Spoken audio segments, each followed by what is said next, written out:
Yes. Yeah. But like the comparison, like with me and some of the other guys. So that'd be something neat to see, the Harris Centers. The Pirates playing in Williams. Welcome back to the second period. Now, this one Jason sent me earlier today, which definitely would give a good discussion on. And, of course, it's about the lovely Orioles that Jason loves so much. That I think we need to. That is not the narrative I went out there because it's. I know. I want those fans to have better. It's not that I hate the Orioles. It's the management you hate. Well, I think based on what I sent you today, I think we got some insight onto this whole situation. So the article we're talking about is on The Athletic, and I understand that The Athletic is a pay site, so I understand that some of you may not have a membership and can access it. So that's why we're going to talk about it tonight. And the fact that it's an interesting article to come out of it, I never would have thought something like this would be happening. But being it's the Orioles for management wise, I mean, definitely interesting. So the son of the Orioles owner, the son of the Orioles owner, sues family over the control of the team. Yeah, so what's going on is Peter Angelos is the current owner. He bought the team back in '93. He's had some really bad health issues over the past couple years, and Lewis is suing his older brother John and his mother Georgia, stating that they have taken control of the team against the father's wishes as his health declined. And he's stating that John did so by manipulating their mother, who was 80 years old. And the belief, so this to me, when I read the article, and I don't know what you thought when you read it, it sounds like Major League. John is not putting out a good team with the goal to potentially move the O's to Nashville, Tennessee, where he lives. Now in Major League, the ex-showgirl wife of the former owner was trying to put the worst team out on the field to move the team to Florida, where she lived. Yeah. This is, like you said, this is definitely out of Major League. You know what the funny part is? When you said Major League and started this round, I was like, holy crap, yes, this is Major League through and through. I did not put the connection together till now. Oh, as soon as I'm reading, I'm like, this sounds like Major League. Well, I was reading the article, and I just never put Major League with it until you start saying it. It's like, holy crap, it is Major League. Holy crap. Just a bit outside. Too high. Now, and here's another thing that, to me, that's in the article that goes to that whole concept. The Orioles were the only team to decline in value last year. Which means 2 seasons ago they were worth more than they were last year. Interesting. Yeah, this is going to be an interesting thing on how they're going to do this. Because with the lawsuits and everything, don't get me wrong, the lawsuits can take who knows how long to go through everything. Especially with the amount of money and what's involved in this situation, yeah.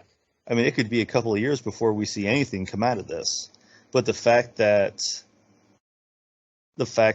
this is actually happening, how a family is basically fighting over a team, one wanting to stay, one wanting to move, is definitely something that you don't normally see or hear about. Yeah. And the fact that they want to move to Tennessee, or I should say potentially move to Tennessee in all this, I don't know how that would be for because it's been Baltimore Orioles for how long? Well, I mean, the belief is that they can't that Major League Baseball does not want to get rid of a team in Baltimore. They want to keep a team in Baltimore. They want to keep Camden Yards, but they do want to get rid of the Angelos family. Yeah, that's pretty sad when MLB wants to get rid of the ownership of a team. That is pretty bad. And here's the thing: it even says in the article that Commissioner Manclown has said that multiple times that Baltimore remains a valuable big league city, and Camden Yards is an unquestioned jewel of the sport. So MLB values the O's and Camden Yards specifically more than they value the ownership. Well, like you always said, the management of the Orioles has always been a problem. And management starts at the top. Right. And if this is happening at the top, then you can only imagine what the inside, trickling down through, how that is. Right. I mean, best case scenario for the fans, the Angelos family is forced to sell the club to someone else. That's the best case scenario for the fans, and maybe that can turn things around and they're no longer a last place team. Thankfully for them, they have more wins than both the Reds in the NL and the Royals in the AL, so they're not the worst team in baseball.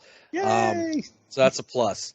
What I thought was really interesting in the article is the writer made a point to put to near the end of the article at the bottom of the story that folks close to the family always thought there was a prodigal son parable within the family, that John, the one who currently has control of the team, even though he always left and would come back, he was always given a job out of loyalty, whereas Lewis, the one who's suing him, was the quiet one, the one who always worked harder and just never got his fair shake.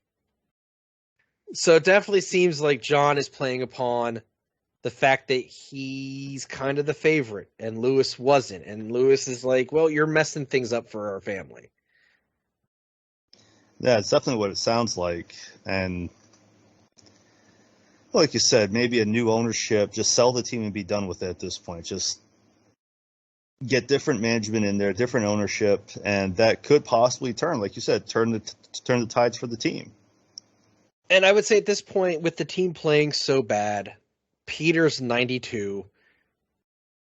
Take the $2 billion, cut your losses, and let someone new buy the team and shake things up. Oh darn. $2 billion. Oh no, that's too little. I believe I said in the Baseball Together Fantasy League chat today, I said, how fast can we raise funds? I got a quarter. Hey, a quarter is all it took to start Gru to go to the moon and Despicable Me. Right? I love Despicable Me. That first one's tremendous. Well, of course, it's the first one. First ones are normally the best. But it's just I think this family needs to get away from baseball for the sake of the team and the fans. Yeah, especially with this much drama. I mean, think how this is playing out now throughout the whole management. Like we were just saying, it trickles down from the top. How it's getting down to the players now of a possible sale. Some of them might be pretty happy. Well, some might be pretty happy, but the possible sale could, yes, of course, MLB wanting Baltimore to stay, but will that actually happen if the sale goes through? Because that other team or the other owner could move them, for all we know. Right.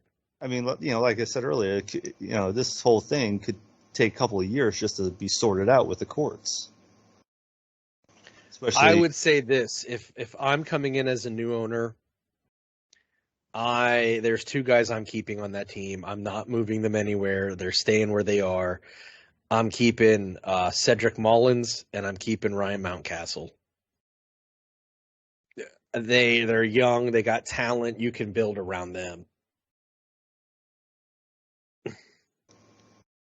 They're also on my fantasy team and doing extremely well for me this year. But I was going to say there should be a reason behind this.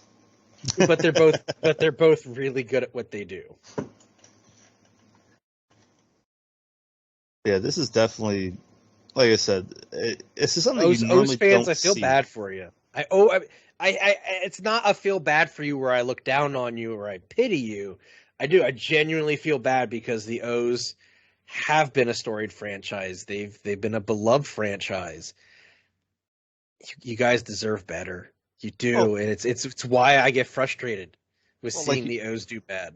Well, like you always said, you never hated the team, you just hated the management. Ownership. I hate the ownership. Well, you know what I mean. Same concept at this point. Them and the Pirates, they deserve much better than they got. The Pirates. The Pirates. But no, this is definitely a big shake for MLB and the Orioles at this point. Yeah, we're going to have to watch how that plays out because I think it's going to get more interesting before it's over. Yeah, and of course, now I might have to get The Athletic now just to see how this plays through. Thanks, Jason. And you can customize it to the teams you like. So you'll get the top stories, and then you'll get, like, I get Phillies news, I get Penn State, Nittany Lions football news, and general MLB stuff. So you can gear it towards what you like. So yeah, sons of the Orioles owners suing family over control of the team. Definitely something to look out for. I'm surprised this hasn't hit like ESPN News or something like that on a lot of the articles. But hey, you never know. It could hit tomorrow for all we know. That's why you pay for The Athletic. There you go. First-hand news. So on that note, that's the end of the second. We'll be right back. For listeners of the Non-Letter Sports Podcast, our friends at Baseball Together want you to check out their shop at 9plusus.com. At 9plusus.com, you can check out their shop, and you can use the code NASPOD, N-A-S-P-O-D, for 15% off your first order. You go on their website, you can check out their multiple designs. David is wearing the very popular Pirate Baseball hat. They also got it in a t-shirt. I believe they have it in a hoodie. I got the classic logo on, 9plusus. They also have the Perfect collection. They have the Jackie Robinson collection. Those hats are spectacular, by the way. I need to get me one of them. But either way, go to 9plusus.com, use checkout code NASPOD for 15% off your order.